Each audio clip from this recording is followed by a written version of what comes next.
What's going on with Klay?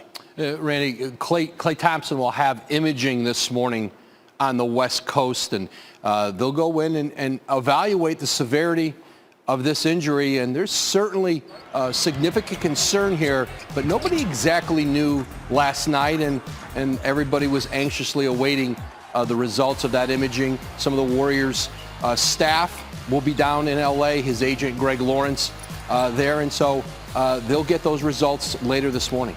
And the concern here that we're seeing is, a situation that the team is all too familiar with, right? What they went through with Kevin Durant and his Achilles injury. And you don't want to jump to that conclusion. You do, though, want to evaluate the timeline here from when the injury happened to now waiting for the MRI results.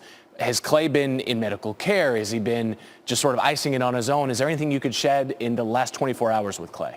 Well, it happened yesterday afternoon, and he was down in he was in Southern California playing some pickup ball with, like a lot of NBA players do in that area, and came up limp and went, called the Warriors, let them know what happened.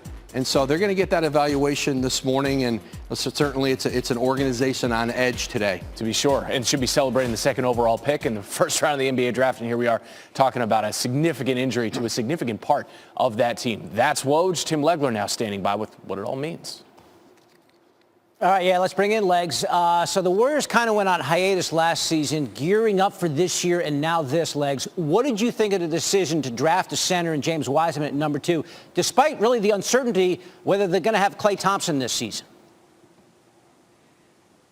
Yeah, I really wondered going into the draft if that was going to affect their decision-making, because you're talking about a guy now, and I know we don't know the results of these tests, but there are a lot of things swirling right now that this could be serious, potentially maybe even miss the entire season.